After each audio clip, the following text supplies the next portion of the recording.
Salut à tous et bienvenue pour cette nouvelle preview Soir NBA saison 2025-2026. Aujourd'hui, on va parler des Philadelphia 76ers. Comme d'habitude, n'oubliez pas de vous abonner, de mettre un like, de mettre un commentaire et surtout de partager cette vidéo. On a besoin d'un maximum de soutien pour ce long marathon que sont les previews Soir NBA. Petit rappel sur le format de cette preview Soir NBA. Elle se divise en 3 parties. La première partie qui est le récap où l'on regarde ce qui s'est passé l'année dernière d'un point de vue statistique NBA, mais aussi Sorar NBA. Une deuxième partie qui est consacrée au roster, où l'on verra les mouvements de l'été, la rotation à venir et aussi les rookies qui arrivent.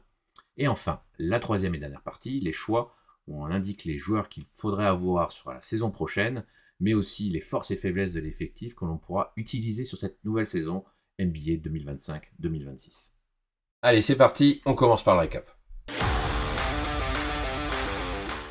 Une saison cauchemardesque pour les Philadelphia 76ers, 13e à l'Est, vraiment un classement piteux, non qualifié bien sûr en playoff, une attaque, 26e attaque, 21e défense, 25e net rating en négatif, moins 6, c'est pas qu'un peu. C'est une saison à oublier, hein, clairement, minée par les blessures. Maxi, Paul George, Joel Embiid qui a joué 19 matchs sur la saison, seulement 19 matchs. De grosses inquiétudes sur son futur basket pur, hein, parce que sa santé semble vraiment catastrophique à l'état de ses genoux. On se demande s'il va réussir un joueur à redevenir le joueur omnipotent et surdominant qu'il est. On l'a vu sur les peu de matchs qu'il a joué, il fait quand même plus de. Ça fait 12 matchs sur les 19 sur lesquels il a dépassé les 40 points. Il a fait vraiment des énormes perfs. Il a claqué vraiment du scoring, du rebond avec son jeu si atypique et énervant, où en fait à chaque contact, il va chercher la faute. Mais il se déplace tellement difficilement, on voit qu'il a un genou mais détruit. Et est-ce que l'année prochaine, il va réussir à jouer? Enfin bon, on reviendra plus tard, mais voilà. Et Paul George, pareil, plus de 40 matchs ratés. Enfin, c'est, euh, c'est l'enfer sur Terre. C'est vraiment une saison vraiment catastrophique. Voilà, il n'y a pas d'autre mot. On est bien loin des attentes. Tout le monde est placé top 3 de l'Est la saison dernière. Et là, c'est la Bérésina, c'est la débandada, clairement. C'est un des plus gros downfalls de la saison sur les attentes et finalement le classement définitif de la saison dernière. Et si on regarde alors dans les stats d'équipe, là, on s'assoit et on pleure ou on rigole. Ça dépend quel côté on est. Voilà. Et toutes les stats, c'est globalement très bas. Beaucoup de pertes de balles, un neuvième. Alors il n'y a que les steals. Et ça, c'est merci notamment Tyrese Maxey. Ça finit à 5e place. Et voilà, après, assist, comment veux-tu faire un jeu d'équipe où tous les joueurs changent à chaque match entre les blessés, les retours, les méformes, les joueurs qui sont contrés pour pallier et tout. Enfin, voilà, pas de jeu d'intérieur, Joel n'est pas là, donc compliqué. Des tirs tentés, mais rien rentre. Enfin voilà, c'est une saison vraiment à mettre dans les cartons et dire c'est bon, c'est fini, merci, au revoir. Mais bon, il n'y a peut-être pas que ça en fait. Donc vraiment, d'un point de vue NBA, une des équipes ayant eu une des pires saisons par rapport aux attentes la saison dernière. Du côté des joueurs dans ce Sorar NBA, alors celui qu'on retient, le premier nom, c'est bien évidemment Tyrese Maxey, 12e joueur Sorar. Ça semble être le futur de la franchise. Il a vraiment fait un premier tiers de saison incroyable. C'était un des seuls à être globalement sur pied une bonne partie de la saison. Il a quand même manqué plus de 30 matchs. Et quand il était sur le terrain, c'était vraiment le leader avec un jeu flashy, du 3 points, de la passe, de l'attaque au cercle. Enfin, vraiment ultra complet, ce qu'on veut avoir dans Sora. Il a que 24 ans, donc là, c'est vraiment le futur de la franchise de Philadelphie. On va encore le voir sûrement omnipotent. Et on va l'espérer surtout le voir en bonne santé la saison prochaine, sur toute la saison. Mais vraiment, voilà, quel joueur. Et c'est vraiment le leader de cette équipe de Philadelphie. Et il nous l'a montré sur cette saison 2024-2025. La promesse, c'est une surprise. C'est un joueur qui est arrivé en cours de saison. C'est Quentin Grimes. Quentin Grimes qui finit que 121e joueur sur rare. Mais regardez ses stats dès qu'il est arrivé à Philadelphie. Il est arrivé en provenance de Dallas ou de Détroit, enfin une des deux équipes, je crois que c'est de Dallas de mémoire. Euh, et le mec, c'est devenu un franchise player avec toutes les absences, vraiment. Le gars, il a fait deux perfs au-dessus de 60, de 50 pour un Quentin Grimes, même de 60, pardon, deux perfs au-dessus de 60. Il a fait une dizaine de perfs au-dessus de 40 sur la fin de saison. Le mec, c'était le go-to guy de la franchise de Philadelphie avec tous les absents. Et on le pensait pas, en fait, avec ce step-up capable d'être aussi omnipotent sur le scoring. Donc ça va être vraiment intéressant de le voir sur la saison prochaine. Et enfin, la déception, et ben là, j'en mets deux, hein, bien évidemment. Là, j'enfonce des portes ouvertes. Hein, ben, c'est Joel Embiid et Paul George. 31e joueur soir pour Embiid. On est joué que 19 matchs. 71e joueur soir pour Paul George. 104 matchs ratés à eux deux. Voilà. Ça, c'est la stat. 104 matchs ratés. Les deux leaders du Big Free qui n'ont pas été là, pour faute de problèmes de santé sur toute la saison. Donc, c'est automatiquement une déception, hein, parce que c'est des joueurs, Embiid, ça faisait partie à une certaine époque des MVP, des GOAT à avoir dans sa carte. Mais là, en fait, c'est un énorme caillou dans la chaussure. La saison dernière, que 19 matchs joués. Malheureusement, maintenant, est-ce qu'il va revenir à son niveau? Est-ce que son genou sera enfin réparé? On en doute fortement. Donc, et puis Paul George, à part faire des podcasts, voilà, il n'a pas du tout apporté ce qu'il devait apporter, ce qui était attendu avec son gros contrat à Philadelphie. Donc, deux énormes déceptions. Au niveau des stats d'équipe dans son NBA pour les Philadelphia 76ers, voilà, on est sur du middle bas, hein, c'est la 25e pire équipe en points soir marqués. Voilà, c'est très très bas. En termes de points soir encaissés, c'est que la 14e équipe. Donc il y avait quand même un peu de défense et tout, mais bon, voilà, hein, c'est pas non plus un truc incroyable qui va rester dans les annales. Et puis après, si on regarde le scoring adverse, alors là, c'est du middle bas, hein, ça prenait l'eau un peu partout. Bon, voilà, il y a tellement eu d'absence et de rotation. Il essayait de trouver, le pauvre coach a essayé de trouver une rotation dans cette équipe-là. Avec tous les absents, voilà, ça explique des trous en défense et des problèmes, que ça soit pour essayer d'organiser un jeu d'attaque ou essayer d'avoir une défense cohérente face à des équipes qui arrivent à Philadelphie l'année dernière où c'était grosso modo, c'était une win et merci, au revoir, quoi. Donc nous, d'un point de vue sur NBA, voilà, c'était une équipe surtout à surveiller avec tous les absents et à essayer de trouver des petits pics de joueurs remplaçants qui avaient un gros temps de jeu, qui pouvaient faire vite de la surperf. C'est surtout ça. Donc c'était pas bien beau par rapport à ce qu'on prévoyait en début de saison. Il y a eu des bonnes petites surprises quand même sur du temps de jeu plus important, mais bon, tellement de blessures, tellement mis par des blessures que bon, voilà, c'est compliqué. Avec tout ça, on va voir quand même ce qu'a fait le front office avec le roster. Le roster, on commence tout de suite par le marché de l'été. Un marché de l'été avec d'abord un gros questionnement. Quid de Quentin Grimes? Quentin Grimes qui a donc fini, comme on l'a dit juste avant, une saison en boulet de canon. En étant limite un franchise player, en l'état, il n'a pas de contrat. Il n'est toujours pas à Philadelphie. Vient d'apprendre que les discussions avec Philadelphie, le front office et Quentin Grimes sont encore très loin d'aboutir. Ils viennent à peine de débuter. C'est sacrément étonnant au vu de l'effectif de Philadelphie, mais on reviendra un petit peu plus tard dessus. En plus, Jared McCain vient de se péter le pouce, un ligament, minimum 2 mois d'arrêt, voire plus. Ça, vite, là, le front office, faut réagir et vite le signer pour éviter qu'il y ait gros problème. Mais on va vite en parler. Et à côté de ça, Gershon qui a fait une année, qui a vraiment fait son taf, fait son rôle et tout, et qui a fait un an et puis s'en va. Parce qu'il a eu des grosses équipes qui jouent le titre, qui sont renseignées, qui ont voulu signer. Il a signé dans la meilleure équipe, bien évidemment, mais on reviendra dans cette preview, dans la preview de l'équipe concernée beaucoup plus tard. Et puis après, d'autres départs comme Ricky Council, Jared Butler, Lonnie Walker. Alors Ricky Council, c'est vraiment une surprise parce que il a vraiment fait des choses intéressantes au niveau de la rotation en sortie de banc et tout. il a eu des opportunités en tant que titulaire et il a su remplir son rôle comme il fallait. Bon, il n'a pas été prolongé. Sur les lignes de guard, spoiler, ça aurait pu rendre service, surtout avec maintenant la blessure de Jared McCain.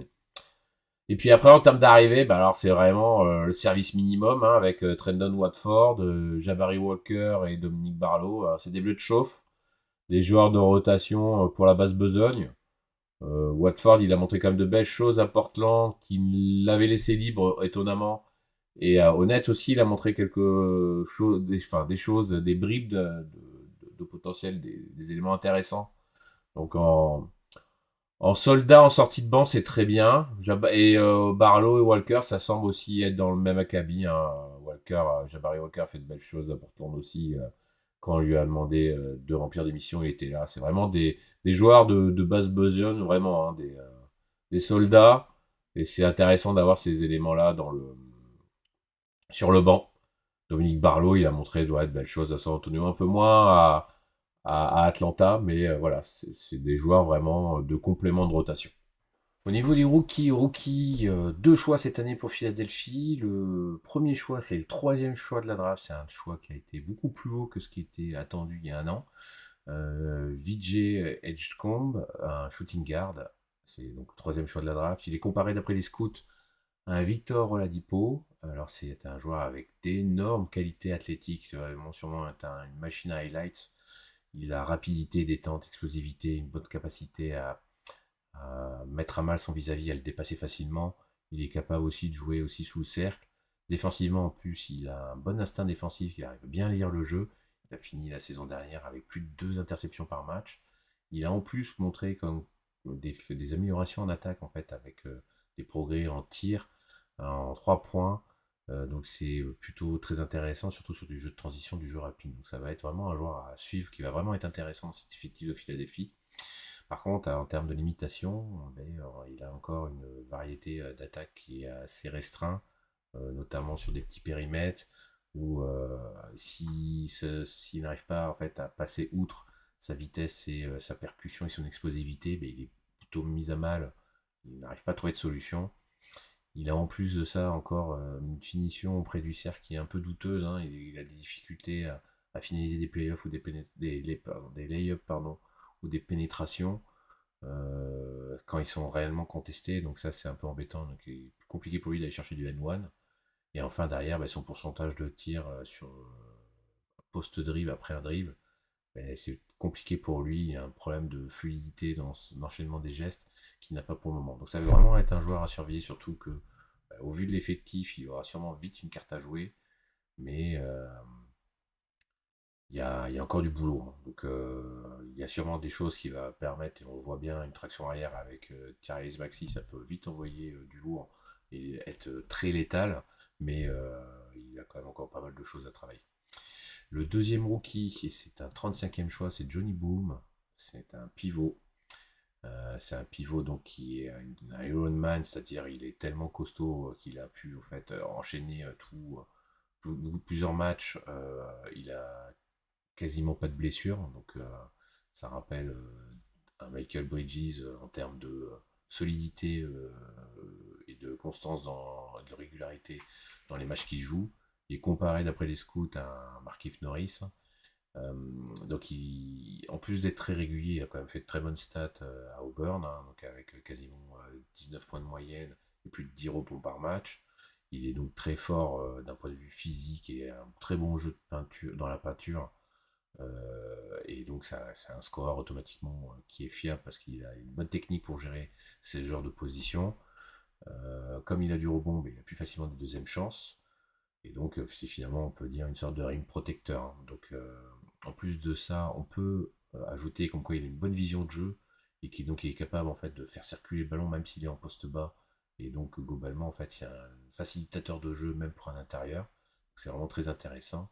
Et il est en train de développer quand même un bon potentiel au niveau du tir extérieur qui, si ça peut vraiment être une nouvelle arme dans son jeu offensif fiable, peut le rendre plutôt très intéressant.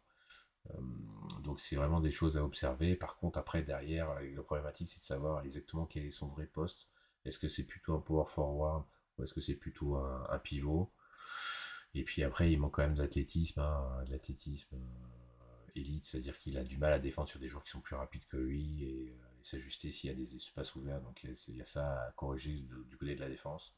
Et enfin, un tir extérieur qui est encore très irrégulier et donc ce qui peut limiter sa polyvalence d'un point de vue attaque euh, dans maintenant l'NBA moderne où tout le monde doit être fluide et avoir du shoot pour les intérieurs, du shoot à l'intérieur de la peinture, mais aussi une menace pour écarter le jeu vers l'extérieur. Au niveau de la rotation, ce que nous proposent nos amis TBS Sport, c'est donc un 5 qui est normalement classique.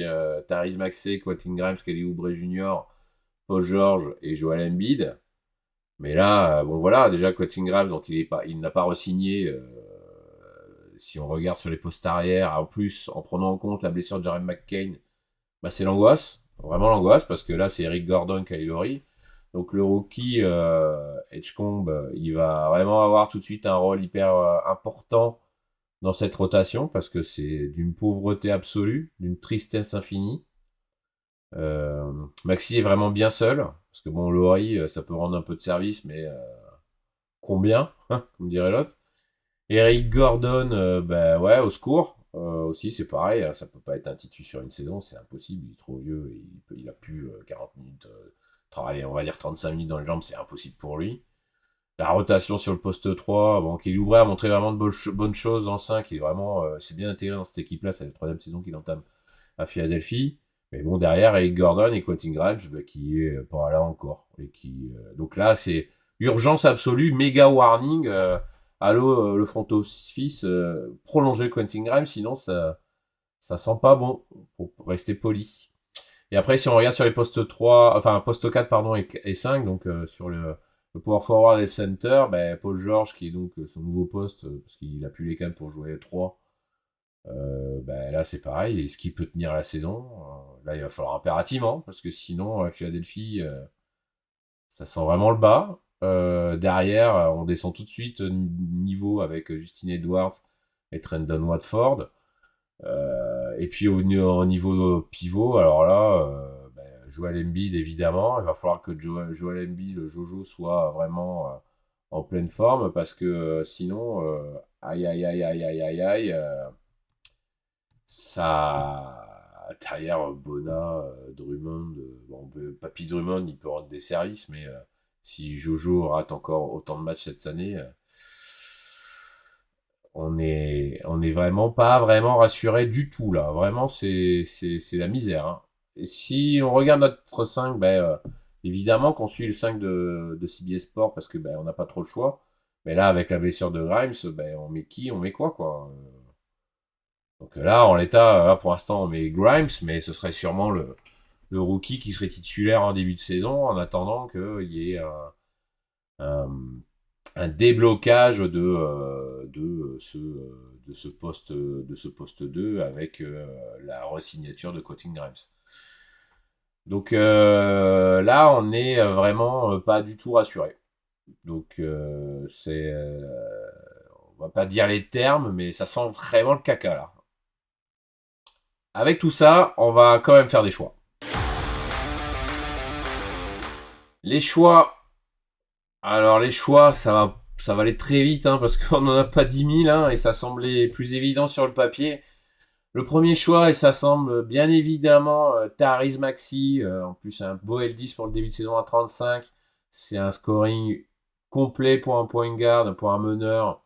Il sait mettre du 3 points, faire de la passe, du scoring, être agressif, vraiment faire de l'interception, vraiment un joueur qu'on aime, un joueur en plus super agréable à voir. C'est le seul leader du Big Free qui est sur ses deux jambes et qui est là, on va dire, pareil, et qui semble quelqu'un pouvoir tenir 82 matchs sur la saison. Ça semble être la pièce centrale du futur, réellement, hein. C'est vraiment le joueur sur qui Philadelphie doit se poser et doit reposer le projet et construire autour de lui. Donc voilà, on l'a vu, la rotation sur les guards, elle est catastrophique, il n'y a pas d'autre terme. Donc, alors après, il y a des éléments qui sont extérieurs, mais voilà, il a toute la ligne arrière sur ses épaules. Et clairement, il va envoyer du lourd, hein, il va scorer lourd. Donc, Il y aura sûrement sur des défenses moyennes, tout ça, il y aura sûrement des joueurs qui seront posés sur lui. Ce sera le joueur le plus surveillé des Philadelphia 76ers, donc ce sera un peu plus compliqué pour lui de scorer. Mais alors face à des équipes faibles en défense, alors là c'est open bar, ça va taper du 60-70. On l'espère. Donc pour nous c'est notre choix et de très loin sur tout l'effectif des Sixers sur cette nouvelle saison. Le pari, on l'avait mis en win now, mais malheureusement l'actualité nous a rattrapé. Jared McCain, stop saison rookie, franchement très belle surprise. Il a fait un début de saison, il a pu avoir des places de titulaire, il a montré que tout le bien qu'on avait de lui sur le terrain. Malheureusement, sa saison a été vite coupée par une blessure, 59 DNP sur la saison, c'est énorme malheureusement, alors qu'il était parti quand même pour être sur la course du rookie de l'année, hein, il était vraiment dans les clous. Ça semble être en l'état la seule vraie option sortie de banc dans la rotation au niveau des guards, avec donc un gros temps de jeu associé derrière. Mais ça dépendait si Quentin Grimes s'était prolongé ou pas, donc il était peut-être limite titulaire avec Maxi, faire l'attraction McCain-Maxi. Mais bon, en l'état, on ne verra pas ça de suite parce que il est déjà out. La nouvelle elle vient de tomber, début du training camp, paf le pouce, au revoir les ligaments. Ça semble se diriger sur 2 mois d'absence hein, minimum, donc ça fait déjà beaucoup trop de matchs. Donc on le met en pari parce que sur le début de saison ça sert à rien de l'avoir ou de l'acheter pour pas très cher. Par contre derrière, quand il va revenir, il va vite avoir sa place et vite avoir du temps de jeu. Donc avec un petit L10 comme ça va être vraiment intéressant à suivre. Le risqué, qui d'autre à Philadelphie en risqué que Joel Embiid hein, parce que Joel Embiid, on ne sait pas, il y a des petites rumeurs, mais on va avoir déjà dès le premier match, hein, sur les premières semaines, voir est-ce qu'il peut jouer, est-ce qu'il est sur 2 jambes, est-ce que c'est le Embiid dominant qu'on connaît. On sait qu'à chaque fois quand il joue, c'est un massacre, il défonce les équipes adverses. On a vu qu'au Media Day, normalement il devrait, c'est pas très concrètement officialisé, mais bon, pas de DNP, pas de back-to-back, donc les back-to-back et limite les 3 matchs en 4 jours, ça va pas passer. Donc il sera limité, voire il jouera pas, il fera un match sur les 3. Donc ça fait déjà beaucoup de matchs qui vont sauter. Euh, alors le L10 c'est de 35 qui est affolant, hein, parce que c'est un gars qui peut faire facilement 60-70. Mais le problème c'est combien de fois il va le faire, combien de matchs il va jouer. C'est pour ça qu'on se posait la question, est-ce qu'il peut faire une saison à 60? Mais déjà, avec les premières rumeurs de s'il joue pas les back-to-back et donc de facto les semaines, les road trips et tout, ça risque d'être plus que raccourci. Ça semble peut-être déjà compliqué avant même de débuter la saison qu'il fasse 60 matchs. Donc c'est une carte qui va, enfin c'est une carte qui voilà, hein, ça va être un coup, mais ça nous semble un coup trop fort par rapport à un joueur qui est pas sûr de jouer tous ses matchs quoi. Donc ça nous semble trop risqué. Voilà, encore une fois, malheureusement. Et le dernier, le win now, ça tombe sous le sens. VJ Combe, le petit rookie, il va arriver, il a une porte ouverte qui s'affiche à lui sur la ligne arrière parce que faute de rotation, faute de joueurs présents. C'est la seule vraie option Cotine Maxi. Donc il va être titulaire sur le début de la saison, donc il va avoir un maxi temps de jeu. LOL. Mais voilà quoi, donc il va avoir les clés du camion direct, et il va falloir des suites qui soient performants. Alors on met le L10 de 0, on verra s'il a vraiment un L10 de 0 pour les rookies en début de saison, mais ça semble être un banger d'entrée, hein, parce que le gars il va être titu, il va avoir vite des responsabilités, et vite du gros temps de jeu, parce que il y a personne à côté. Donc pour nous ça semble une évidence. D'un point de vue équipe, dans ce rare NBA, Philadelphie, quelle équipe on va avoir? Les incertitudes des blessures et de l'état de santé de Paul George et de Joel Embiid sont plus que prédominants. Hein. Quelle ligne arrière on va avoir? Parce que là, avec les dernières nouvelles, entre la blessure de McCain et la non-signature de Quentin Grimes, qui on a à part Tyrese Maxey? C'est compliqué. Là, le rookie va vraiment avoir... Edgecombe, il va vraiment avoir une carte à jouer énorme sur le début de la saison. Peut-être déjà trop vite, mais bon, en tout cas, là, ils vont pas avoir le choix, parce que si Grimes n'est pas prolongé, ça fait un trou béant sur la ligne arrière. Donc, de facto, la seule personne apte sur la ligne arrière, Maxi, ça semble être le leader. et potentiellement même le leader total de l'équipe parce que si un Joel Embiid est limité sur son temps de jeu, fait pas les back-to-back, fait même pas 40-50 matchs sur la saison, en fait, ça va être le seul sur Cannes qui a que 24 ans et qui a le libre arbitre de faire la pluie et le beau temps à Philadelphie et d'être le vrai support du Big Free de Philadelphie. Donc ça va être très compliqué de se positionner sur cette équipe de Philadelphie. Alors, une jury report, ça va être notre meilleur ami de savoir comment va Joël, est-ce qu'il est pas malade, est-ce qu'il arrive à marcher ce matin, est-ce qu'il va s'entraîner, est-ce qu'il va jouer. Déjà, apparemment, les back-to-back, ça risque d'être compliqué pour lui, il risque de pas les jouer, donc ça fait déjà beaucoup de matchs dans la saison qu'il va ne pas jouer. Donc c'est vraiment, en fait, cette preview, c'est vraiment un point d'interrogation total sur cette équipe. L'année dernière, ça a été une désillusion totale, donc là, on est obligé de commencer avec une méga alerte, de se dire comment ça va se passer pour Philadelphie cette année. Et si par contre on regarde du côté de Philadelphie, ah bah là effectivement là on est content parce que au vu de la faiblesse de la profondeur de cette équipe, ça va être un spot hein, sûrement. Hein, les rotations vont être à exploiter. Ça va scorer face à Philadelphie, donc nous ça nous intéresse. Alors si déjà Jojo fait pas de back-to-back, bon, on sait que non, les deuxièmes matchs ou les 3 matchs en 2 jours, Joël risque d'être sacrément limité, voire pas du tout être sur la feuille de match. Et donc, alors là, c'est open bar pour le pivot qui va jouer face à lui. Notamment sur les gros road trips que font chaque fois les équipes de l'Est à l'Ouest. Donc ça va sûrement être une équipe vraiment à surveiller de très près sur les match-ups parce qu'il y aura sûrement du joueur à cocher face à Philadelphie sur lequel ça va scorer fort fort. Cette vidéo concernant les Philadelphia 76ers est maintenant finie. On espère qu'elle vous a plu. Alors n'oubliez pas surtout à partager, liker, mettre un commentaire, envoyez-nous de la force pour nous aider à faire voir ce contenu, à amener de la visibilité à ce contenu. On se retrouve demain pour une nouvelle preview. Allez, tchuss!